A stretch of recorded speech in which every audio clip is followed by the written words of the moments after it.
Hello, thank you for joining us today. I am Vinitha Naka and I'm the Education Coordinator here at the Center for Epilepsy and Seizure Education in BC. We are taking this opportunity to begin a series of mini presentations on the various topics of epilepsy, including basic information, seizure first aid, treatments, and much more to be able to educate and raise awareness right here on our social media platforms. If you have any questions or comments during or outside these presentations, feel free to leave a comment or message us privately. We would love to hear from you and your stories, experiences, and feedback. Today, we will be starting with some basic information about epilepsy. So what is epilepsy? Epilepsy is also known as seizure disorder, and it's a condition of the nervous system characterized by recurring seizures that are not provoked by an immediate traumatic event. They are instead caused by a functional disorder in the brain. Why is it important for us to talk about epilepsy and seizures? Well, seizures can happen to anyone of any age, sex, race, social, or geographical background. About 10% of the population will have a seizure at some point in their lifetime. This incidence rate of epilepsy increases from 1 in 100 to 1 in 14 people for those over the age of 65.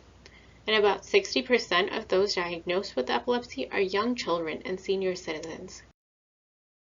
Furthermore, epilepsy also tends to coexist with conditions such as cerebral palsy, autism, and depression. Having epilepsy can also trigger other conditions such as anxiety, sleep disorders, and migraines.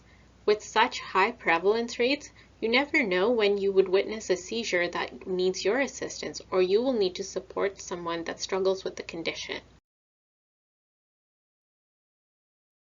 Since epilepsy is a disorder of the brain, it's important to understand its normal function.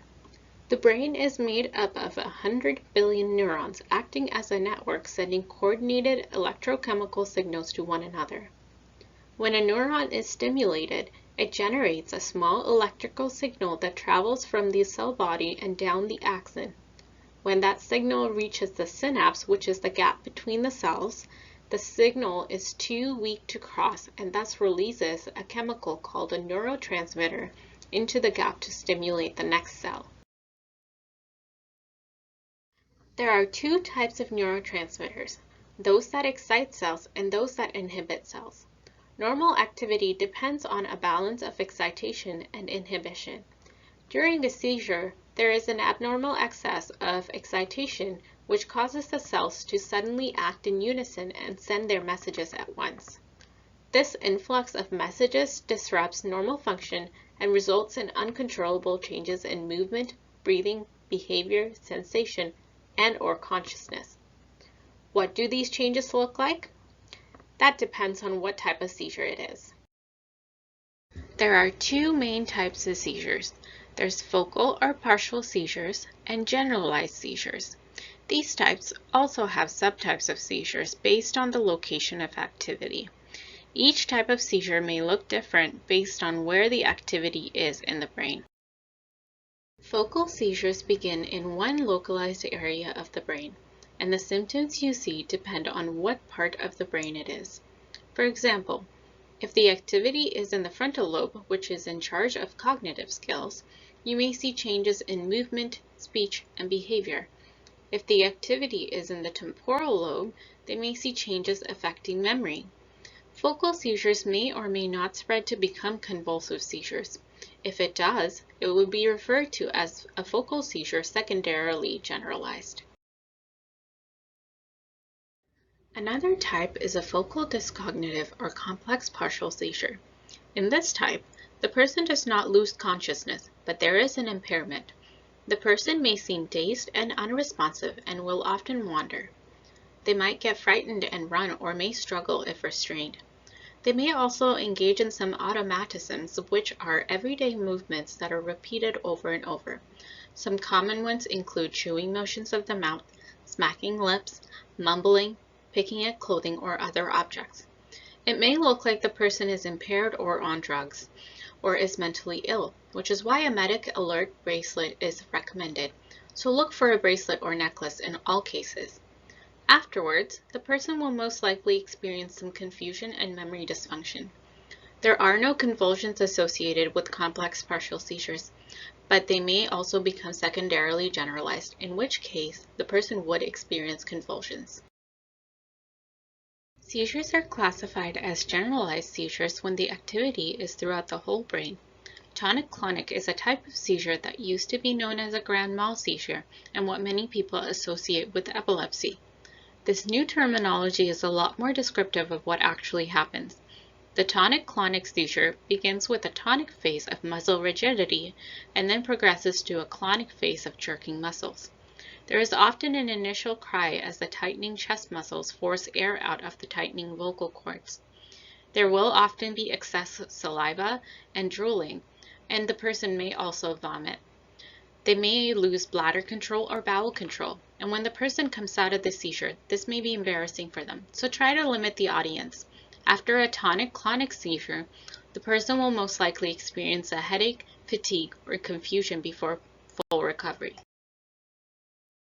This next type of seizure used to be known as a petite mal seizure, but the new term is a lot more descriptive since the people experiencing them tend to appear absent for a few seconds. They are not aware of their surroundings, but may or may not include blinking, eyelid flutter, or eye rolling. They only last for a few seconds, and afterwards the child immediately snaps back into consciousness and may continue as though there had been no interruption. If someone is speaking to them, they may seem slightly confused because of the gap in what they heard during the seconds they were having the seizure. Some children with absent seizures may experience over 100 seizures a day. These children often look like they're daydreaming or just not complying with adult instruction. Thinking back to tonic seizures of muscle rigidity, atonic means the exact opposite. Atonic means no muscle tone. The person suddenly loses all muscle tone and collapses to the ground. Atonic seizures tend to be drug resistant and the person may be required to wear a safety helmet. Everyone has experienced a sudden muscle jerk when they're drifting off to sleep. This is perfectly normal. Myoclonic epilepsy involves such abrupt muscle jerks that are a lot more persistent. It may appear shortly after waking up in addition to falling asleep, and the person may drop or spill something that is held in their hand.